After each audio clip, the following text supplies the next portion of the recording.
Magandang hapon mga kaibigan. Ngayon po ay bandang 1:30 na ng hapon at nandito po tayo sa ating manukan as usual. Dito po tayo nakatambay dahil presko po dito ang hangin. Hindi po katulad sa loob ng bahay na napakainit. Kaya hindi po tayo tumitigil doon. Dito na po tayo nagpapahinga sa ating manukan at ganun din po ay namomonitor natin ang ating mga manok.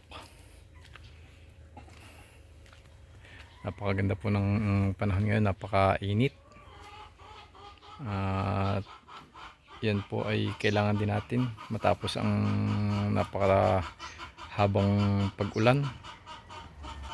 Ito po ay yung ating isang row 4 months. Atin muna po ulit pinaliguan ng abo at yan, nakatutong siya dyan sa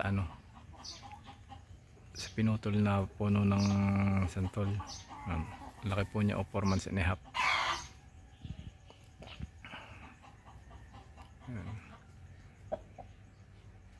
Wait, inintay ko po itong lumaki ng 7 to 8 months para makita natin kung ano ang magiging hitsura niya pag buo na yung kanyang balahibo. Dito po tayo sa sa ating isang kulungan. Bale, kung makikita nyo po yan, nag-ano po ulit tayo ng uling dahil naubusan na po tayo ng abo. At ganoon din po ay napapatay natin yung mga parasite sa buhangin dahil sa init. Sinusunog natin yan, kaya 2 birds with 1 stone po yan. Makakapagawa tayo ng abo at sa ganoon din ay malilinis natin yung ating bedding.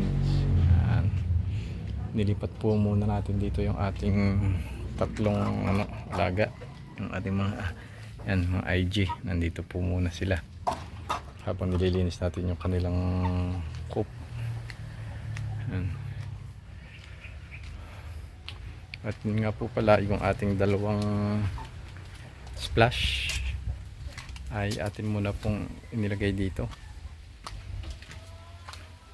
po kung nasaan dati si Napipay. Yun po sila, yun po.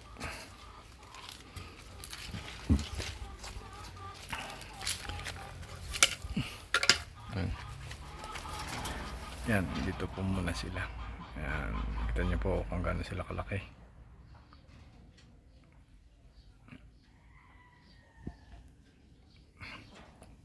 Sila muna po andito. Buti na lang po at madami tayong tanim ng mga puno-puno dito at meron pong shade. Kung hindi po talaga ma-heat stroke na naman ang ating mga alaga. Nakita niyo po.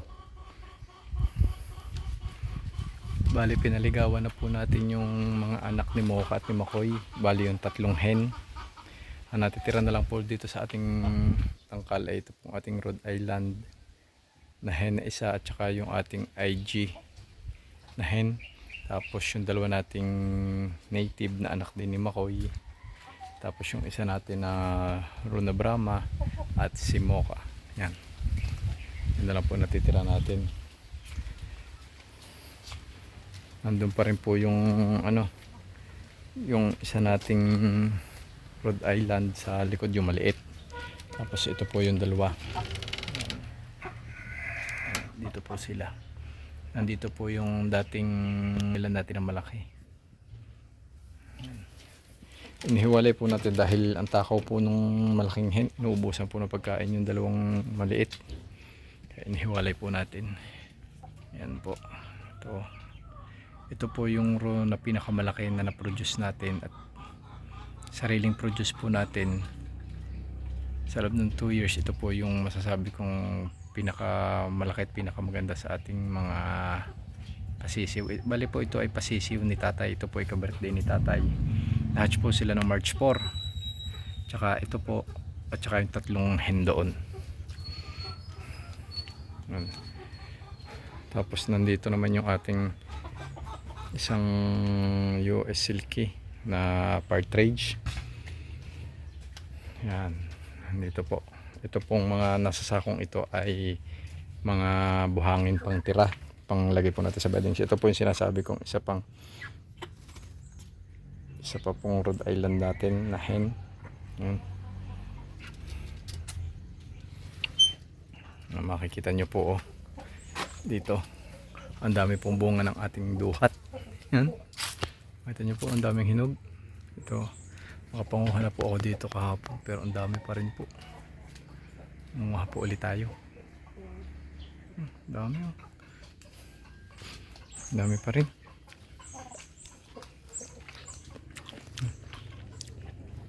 Ito naman guyabano.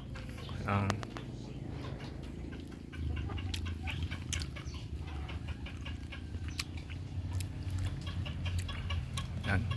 Ibang iba po talaga pagka may ganito kayo, tapos may mga tanim kayong prutas, at least di na kayo bibili kung ano ang nasa season, meron po kayo.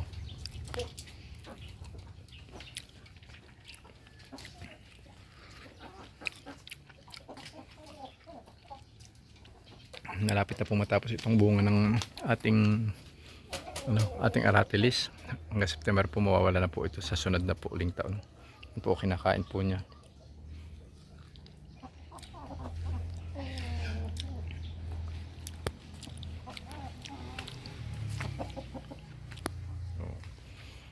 Tambay lang po tayo dito sa ating manukan hanggang sa mag 2:30, dahil pag nag 2:30 po ay palalabasin na po natin yung ating mga alagang aso.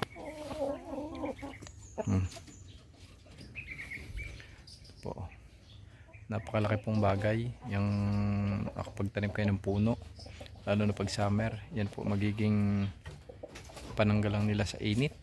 Yan po, kita nyo, hindi po sila masyadong humihingal dahil ng ating punong aratilis. Napakalaking bagay po yan. Nung una po, nung nagsimula ako, wala yan puno na yan, wala tong puno na to, wala to, wala rin to, wala rin yung mga mulberry. Nandito lang po ay yung mga guyabano, kaso maliliit po yan, hindi pa po namumunga. Kaya sobrang init po dito. Namatayan po tayo ng ilang manok dahil sa heat stroke, kaya naisipan ko po na ng aratilis dahil yan po ay napakabilis lumaki. In 6 months, 7 months, malaki na po yan. Hindi katulad ng ibang fruit bearing na napakatagal, taon ang bibilangan nyo bago lumaki ng ganyan. Yan po ay magdadalawang taon lang. Ang tanda ko September 2024 ko to tinanim. Tingnan nyo po, ang laki na yan. Ilang beses ko na po yan naputol. Yan, isa, dalawa, bali tatlo po yan. Pinalapad po natin ang pinalapad para po talagang laban sa init. Tingnan nyo po dito. Yan, may nakakapasok pa rin naman po, pero talagang minimal. Yan po ang napakalaking silbi pagka summer. Presko po dito sa ating manukan.